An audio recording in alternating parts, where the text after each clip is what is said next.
Hi, this is Ms. Bahak. Welcome to the Look Good, Move Well podcast, where you can get fresh ideas for your training, nutrition, and lifestyle to immediately put to use. Listen in with Marcus Philly, the creator of functional bodybuilding, and myself. Hi, I'm Marcus Philly.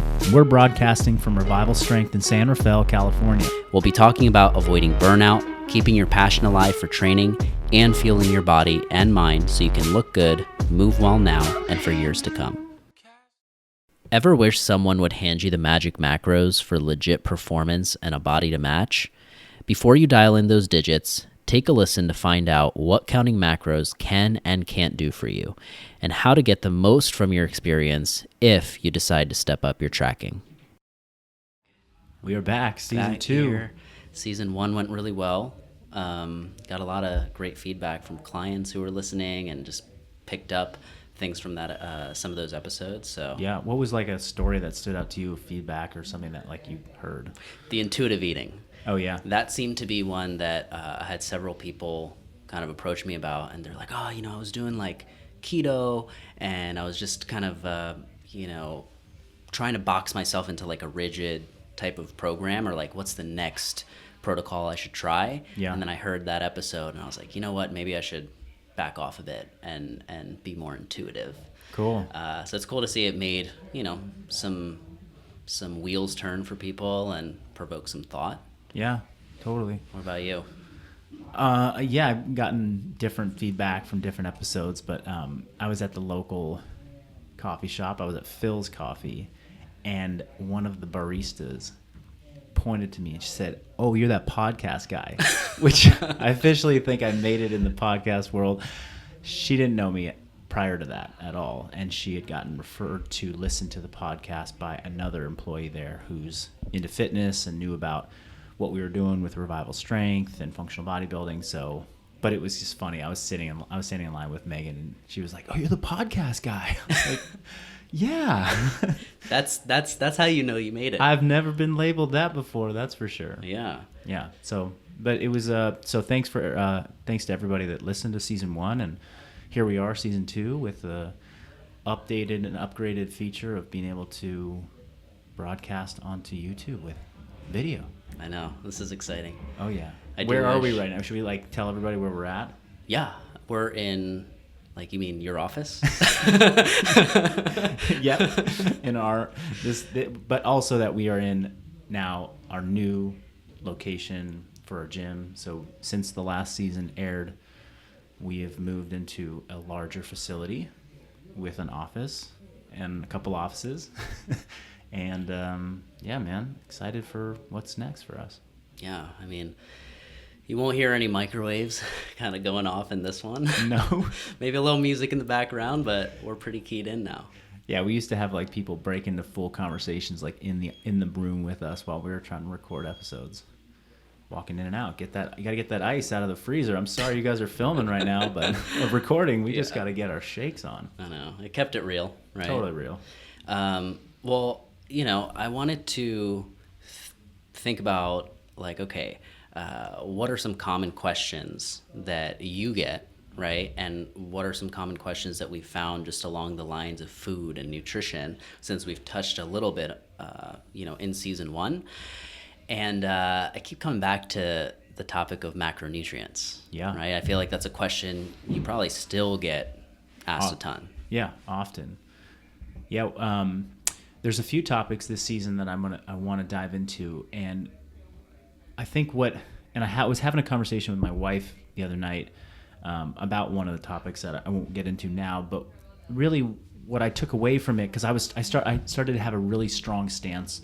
We were having kind of like a debate back and forth, and I was like really far over to one side. I kept pushing this one sort of like agenda point of view, and as the conversation went on, it was clear that I agreed with a lot of the things that she was saying. But I had this really strong feeling that, if one side of the argument gets overplayed too much, then it's going to be my job to try and pull everybody back towards like a balance point. Mm-hmm. And I think that was really where the intuitive eating conversation got sparked when we first started this show. Was like, people are talking about macronutrients all the time. If I eat the right macros, my life is going to be fixed. So what are the right macros? Hey, Marcus, what are your macros? What are his macros? What are her macros? How many carbs? And it's just saturated every conversation about nutrition for the past year. Whereas years ago, everyone was talking about paleo. True. And they couldn't stop talking about paleo. What paleo this, paleo that. And it's and people were getting a little bit too far down that road, and they needed this balance point in, macronutrient counting. So then the tides shifted so far over here. And now it's okay, let's shift them back and start looking at a little bit more intuition, self-awareness around how food makes you feel, seasons change, etc.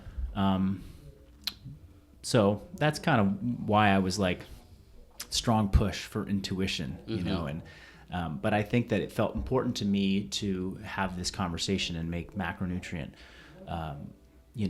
counting and macronutrient timing and just the discussion of quantity a topic, because it's something that is still valid and still very important to consider when you're looking at somebody's journey through, figuring out how to nourish themselves.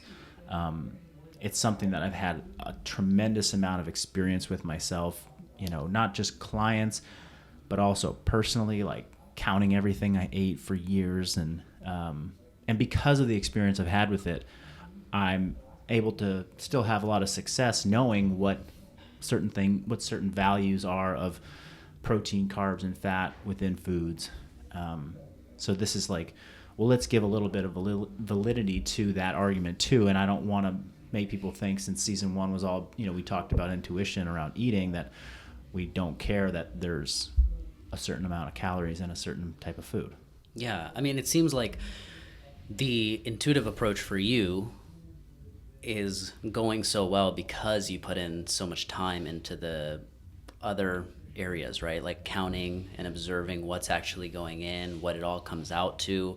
So it's after you look at it for a while, okay, this is 5 ounces of chicken, you can kind of eyeball it and take a more, quote unquote intuitive type of approach, right?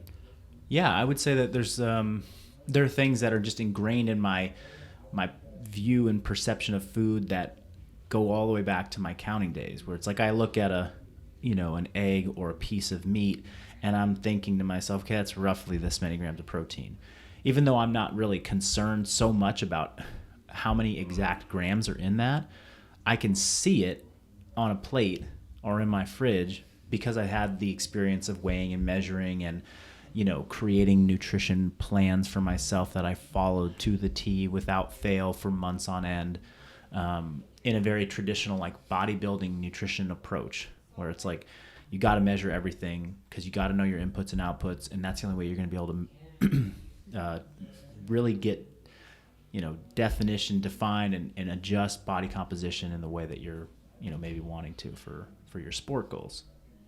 I mean, at this point, are you, or have you gone back and kind of revisited what exactly are the macros that are kind of going in my body? With all these people asking you, is that something that you were let me actually kind of see what does it come out to? Yeah, definitely. And with anything, I can fall victim to going too far to one end of the spectrum. I got really attached to this idea of stop counting, just be intuitive about what you're doing, eat because it nourishes you and you're choosing good food and you're cooking it yourself. And obviously I still really feel strongly about that, and I think that's where people should start in raising self-awareness around how food makes them feel.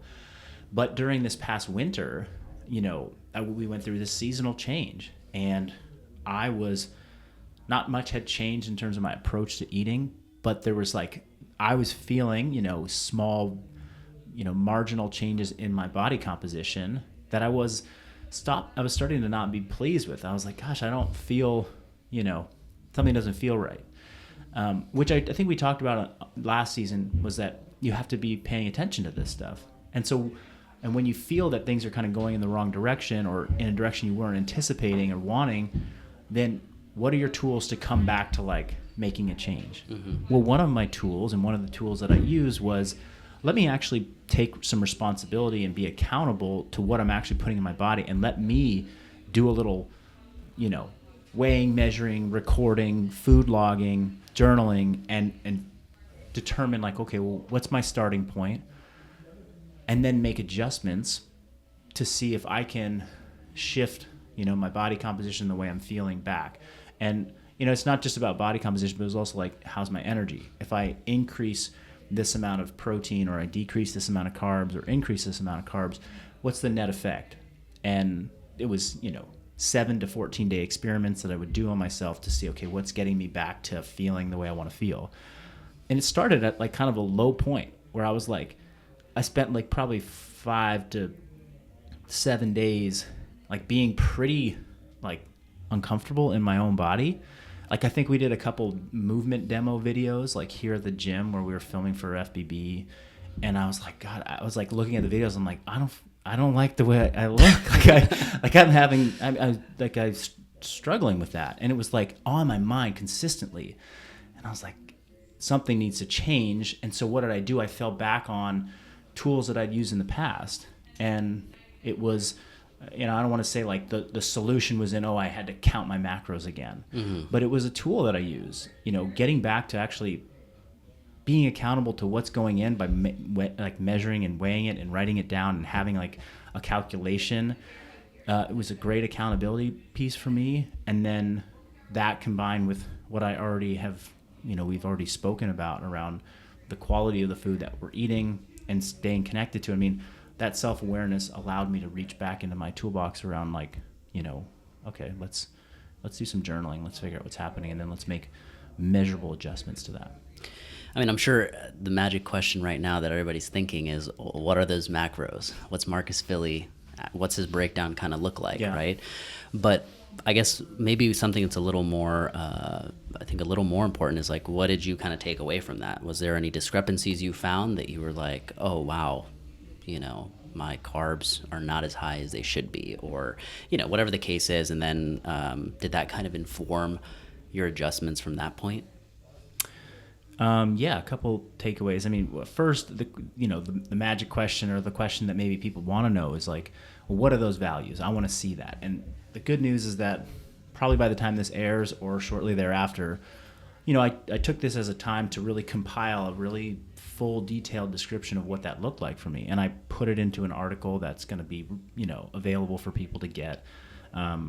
So that's coming, and they can get full access to it. They see the full list of foods on 3 days of the week, training days, rest days, also full supplement list of all the supplements that I've taken, that I'm taking, and the reason why. And, again, I don't publish that to be like, oh, people are going to go and copy it, and that's like the answer for folks. Mm-hmm. But, there's a insight and reflection on what I discovered that could help people. And there's also some good recipes in there. So that's coming soon. So I won't dive too deeply into the numbers.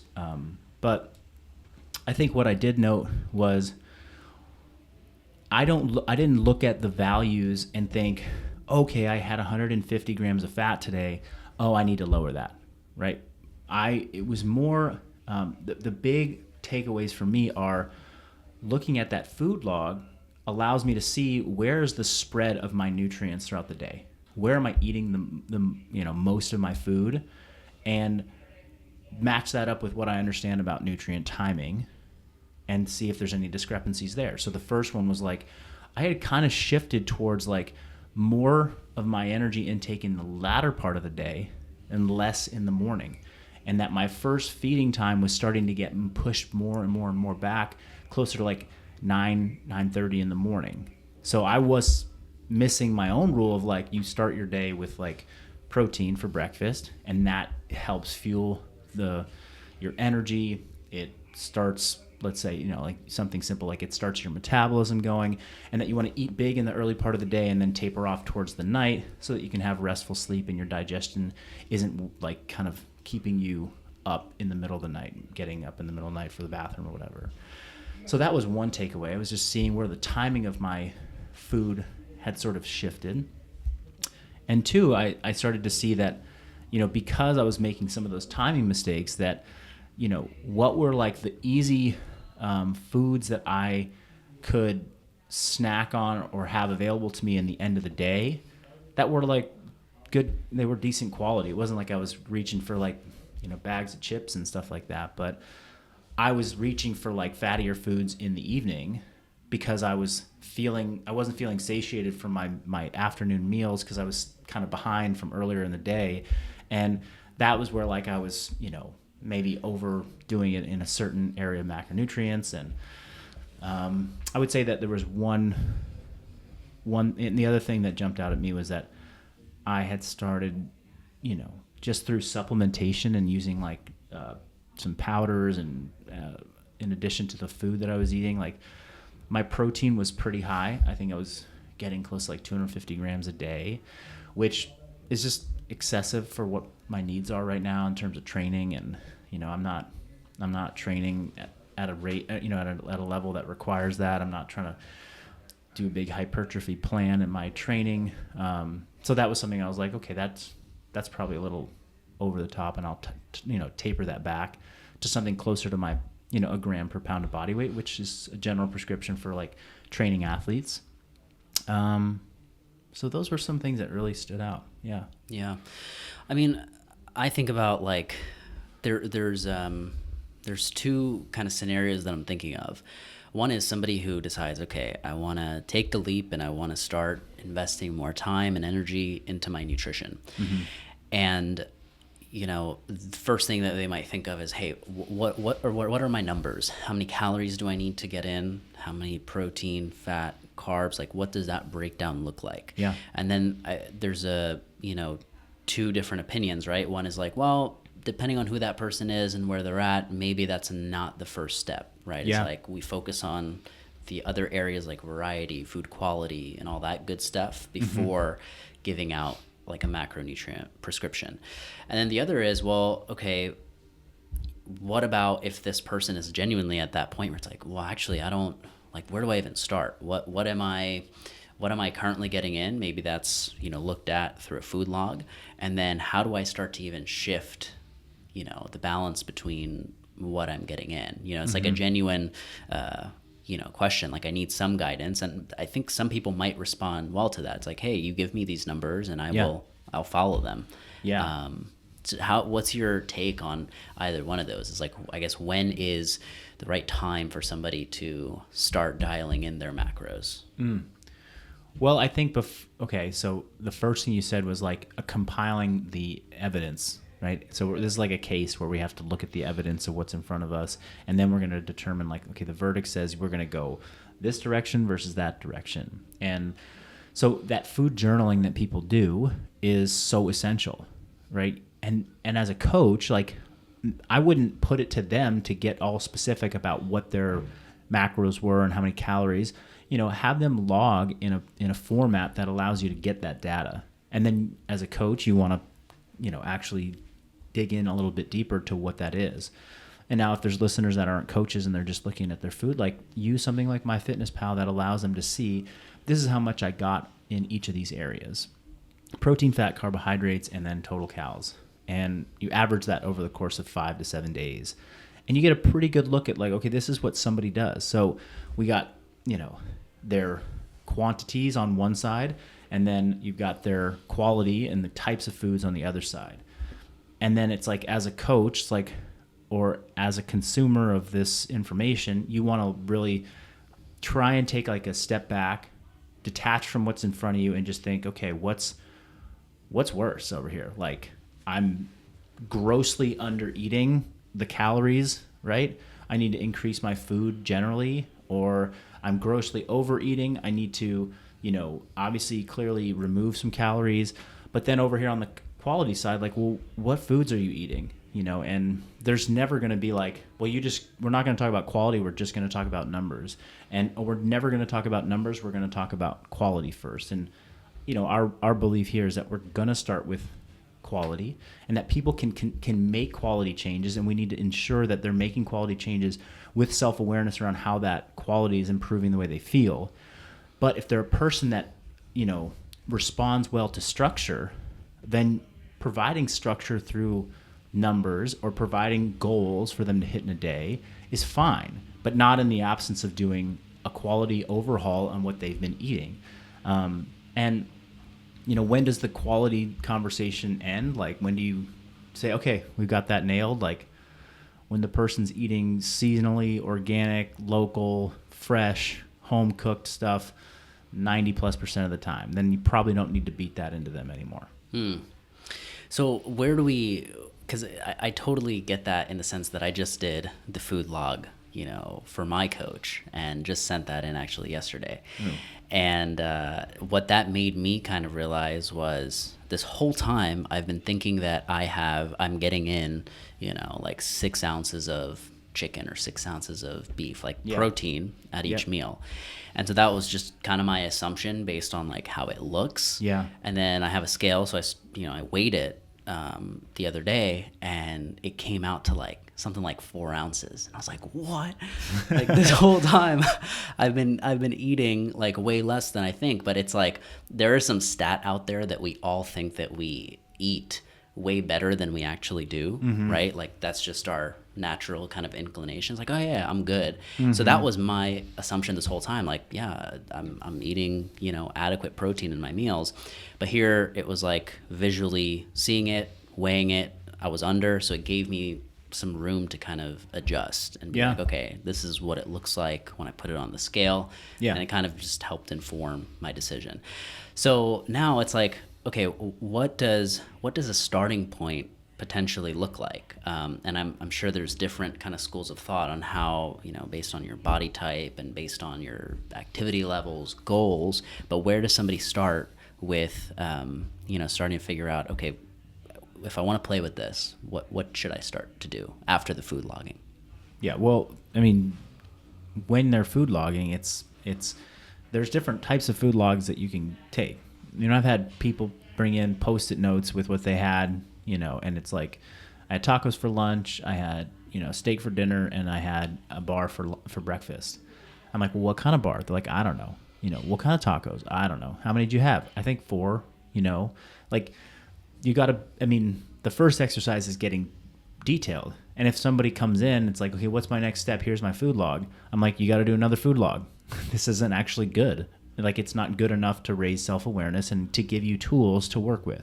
Yours that sounds like you gave to Shauna is like, you put some time into actually getting a real, measured look at what goes into your body, which I think is one of the big benefits of this type of this conversation. And one of the things I hope people take home is that it is accountability. It is something to come back to. Like, periodically we test in fitness because it's truth. It's like, yeah, you actually can only bench press 200 pounds. You thought you had like a 225 bench press, but you can't do that.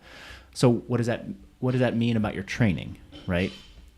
Periodically measuring and logging and weighing your food as a self-check. If this is something that's important to you, if body composition, performance, energy, and you've attached that to food and that there's a strong connection, then why wouldn't you periodically make, take a step to, measure that and hold yourself accountable? So there isn't always like, okay, now someone's got the food log in, what's the next step for people? How do they move forward? It's like, did they get what they needed to out of the food logging experience? Are they getting adequate information, and can they actually like then pull something useful out of it? And of course, the next steps, let's say somebody is in your shoes where it's like you nailed your, you've got a really detailed plan, food log in front of you. You have a clear and, reliable representation of what the total macronutrients and calories that you might get in a day. You've had a conversation about quality, and what couple of things you're going to start changing on the quality side of things. The next question is like, well, what's your goal? Like, are you trying, and aesthetically, is it, I want to lose body fat, I want to increase my muscle mass. From a performance standpoint, I am trying to increase my performance in a particular sport. Okay, what are the demands of that sport? How can we make adjustments? But you got to get clear on what that is like before you start making any tweaks to numbers. But I think probably the average listener is like, I want to lose some body fat, So that's a great place to just look at your numbers and start to probably like mess around with some carbohydrates and start to make 10% adjustments to anything that's any category that you have on there. And then, like I said, you have these maybe 2 to 3 week experimental phases where you're like, okay, I was getting 250 grams of of carbs a day. Let me make a 10 to 15% adjustment to that and decrease my carbs in an effort to lose body fat. But then it's like, okay, that has to stay consistent for now 2 to 3 weeks for you to actually get some, real data that you can draw conclusions from. Okay, that's helping me. Mm-hmm. And then how can you continue to do that? Well, now you've done it for 2 to 3 weeks, so you roughly know, okay, this is about how much I need to have in terms of carbohydrates from the sources that I trust and that are good quality. And you can carry that out perhaps for another several months without counting. And then maybe 2 or 3 months later, you're like, okay, I've kind of stalled out. Maybe I should take another look. And you go through the whole process of just like being accountable again and writing it all down. And that's why periodically I'll ask clients that have even been with me for years to send me a food log, send me a 3-day food journal, 5-day food journal.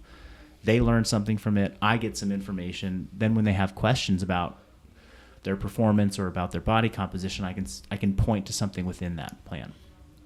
And the thing that, I don't want to like encourage people to do, because I lived the life for a long time, was like tracking everything every single day, where it's like multiple years like attached to like the numbers and never not logging something. And that's a stressful way to live.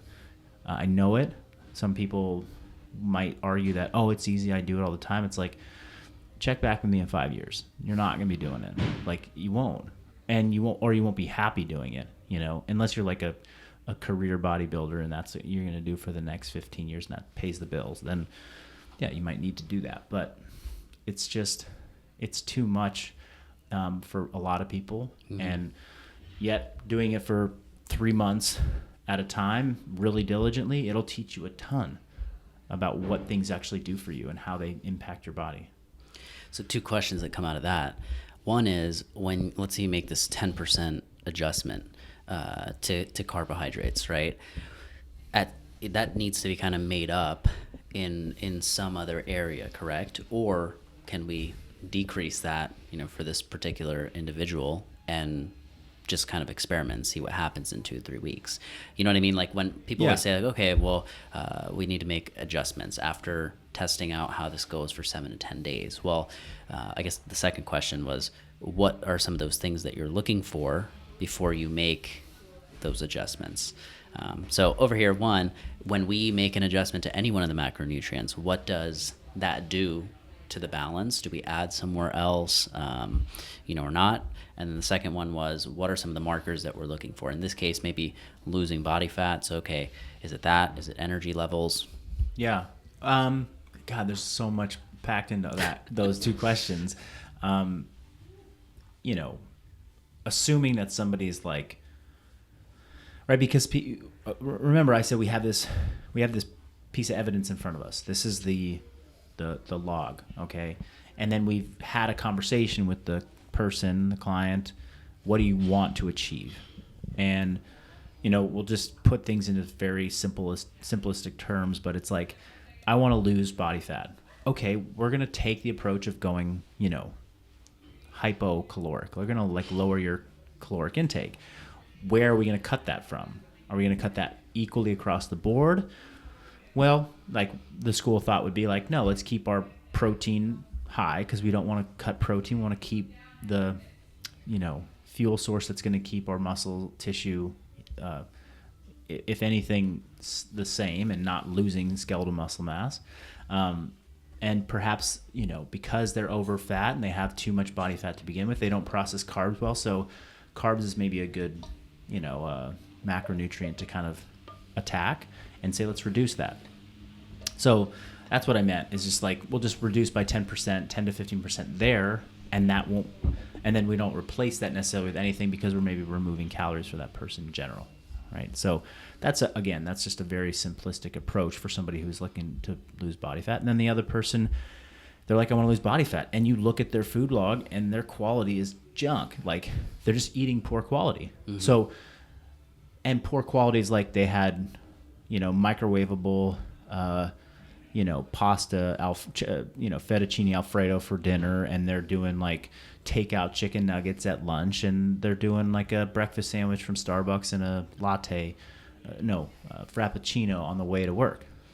So that person, I would even start with, well, let's not even worry about the numbers. Matter of fact, let's just replace their exact numbers that they have with quality food. Like, so the same calories of protein, fat, and carbs with, salmon and broccoli and salads and rice and potatoes and eggs and bacon and fruit, and like just change the quality, and you can see a dramatic change to their body composition that way. And then, maybe for somebody who's like in a performance setting where we determine based on what their food log that they're eating enough, mm-hmm. but the sport that they're doing demands a lot of like, it's really high intensity. Let's say they're doing CrossFit, and you see that they're eating super high fat, pretty high protein, and lower carb, and they're getting 4,000 calories a day. You're like, okay, well, I don't want to lower your calories because you're training a ton. You need the energy. But from experience in the sport, coaching as well as personal, I know that a higher carbohydrate dose for these individuals helps with performance. It helps with recovery, right? It helps replenish glycogen stores for training. It's easier to digest so that they can clear their system quickly of, their guts quickly, so they can get back to training without having like blood flow shunted to their digestive system while they're digesting, mountains of almond butter and, bacon that they've been eating. So in that case, we might just reduce part of it, and then we have to, like you said, make up for it in another area, because the last thing we want to do is get that person like eating less and then tanking their workouts because they just haven't had enough fuel, but they need a redistribution of their macronutrients. Mm-hmm. So it's like, without going into the full list of like every client scenario that we could run into and talking about the whys behind, well, why would this person want to switch, adjust macronutrients up and down but keep the calories the same, versus why this person might want to lower energy in one area and then keep everything else the same.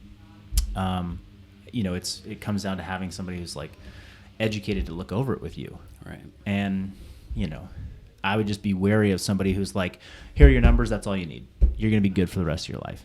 Like, you'll be good for a while, and it has a ton of benefit to people to like get accountable and look at their numbers, but without this conversation, this education process of like, well, this is what it's doing for you, this is why, this is, like it may not fulfill you for the long haul, and it may not be, a way to have freedom with food for the rest of your life, where you are in control and you have tools to fall back on when things go wrong, etc. Right? You'll always be reaching for somebody to like give you an answer. Right. And based off of that, it's like, is there, if we're taking this scenario of an individual who's looking to lose body fat, and let's say we decrease their carbohydrates by 10 to 15%, is there a trade-off that you kind of have to anticipate from the beginning in terms of like, okay, well, you are going to be, hypocaloric, and maybe that means you're going to experience some dips in energy,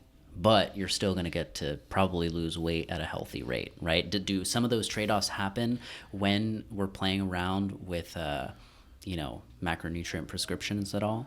It can. I mean, having experience with working a lot of different clients and seeing what that looks like helps you, like arms you with kind of things to come back with that, client in a conversation with. Be like, okay, this is why you're experiencing a dip in energy. But I wouldn't necessarily start the conversation that way. Be like, okay, we're going to lower this, and you're probably going to feel tired, and you're going to feel like, don't go through the negative things. Be like, hey, this is going to be an effort to lose some body fat. Like, your body fat's high. We know that from these measurements, and you're not necessarily, we can make an assumption that you don't process and digest and absorb carbohydrates well. So let's lower them, and by making something like 10 to 15% adjustments, not 40 to 60% adjustments, you know, we can avoid some of those like really negative immediate effects of like, gosh, I feel, you know, I can't think straight. I'm totally, you know, crashing, lethargic, you know, I feel nauseous, whatever. Mm-hmm. So, but again, that's, and by giving somebody something like a small 10 to 15% solution on a nutrition prescription, it's like, okay, I can wrap my head around that. And when they feel some success over the course of a couple weeks, then you can start to dive into some maybe bigger changes. Cool. Okay. So that's really helpful. I mean, it gives us kind of a starting point. Okay, food log. What do we want to get out of that food log? And then if we're in this boat of, you know, losing body fat, you know, you can relate to some of the suggestions that you kind of made. Is there anything else that you're thinking of that seems pressing to get into? Yeah, I mean, not necessarily to get into it, but just to say that, you know, what I shared about my personal experience recently was sort of like, okay, I recognize that my self-image and my desire to look and feel a certain way is like, I want to go from, you know, 95% to 98%. Like it's like the up. I mean, it's small, very marginal changes at the ends of sort of the spectrum of what people might be looking for out there. And when people are trying to make, you know, dramatic changes, or they've been working really hard, but they want more, like some of these tools about like counting and looking at numbers may play a pretty big role, you know. And we actually talked about a client recently who was having, you know, a lot of success with her training program, you know, stronger, less injury, less pain. Those were her chief complaints when she came in.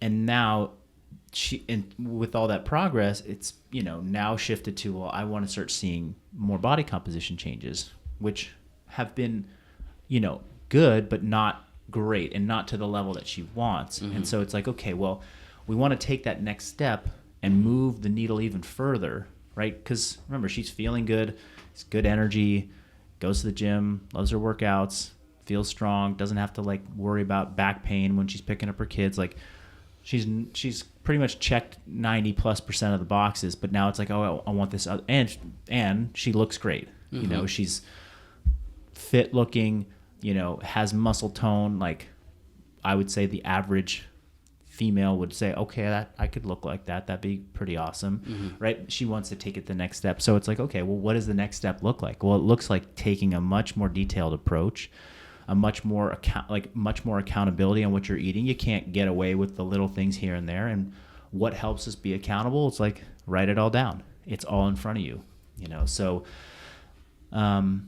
yeah, just to kind of hammer that point home at the end here, to say what we discussed in the last time we talked, you know, intuitive eating. It's like that can be a solution and a recipe towards like hitting the majority of what people's needs are. Sprinkling in some accountability through logging and seeing what the numbers actually look like, and getting a reality check, like, oh, I thought I was eating this much, but I'm actually eating, you know, most people it's like, oh, I'm having like, you know, 5 ounces of steak, and they're really eating a 9-ounce steak every night. And they're like, oh, shoot, I totally overestimated. You know, mm-hmm. You underestimated, but it often goes the other way. So those are like, you know, reasons to input this macronutrient counting, as well as it serves as a way to be empirical about how you might want to try and make a change. So you want to try and make a change in body composition, well, make a measurable, you know, shift, right? Just like you want to increase your bench press, well, we're going to do sets and reps in this prescribed way, and then we're going to retest your bench press in 2 months and see if it went up. If it went up, great, we did the right thing. If it didn't go up, we got to change something. Just like with food, you know, you make, you know, focus, you know, changes that are consistent over a period of time. You lost body fat, great, let's keep doing it, right? Oh, you didn't? Then we missed the mark. We got to try it again. But if you say, I don't know what I ate the last 2 months and I didn't lose any body fat and I'm pissed, it's like, well, we got to start from zero, which is you writing it all down. Yeah.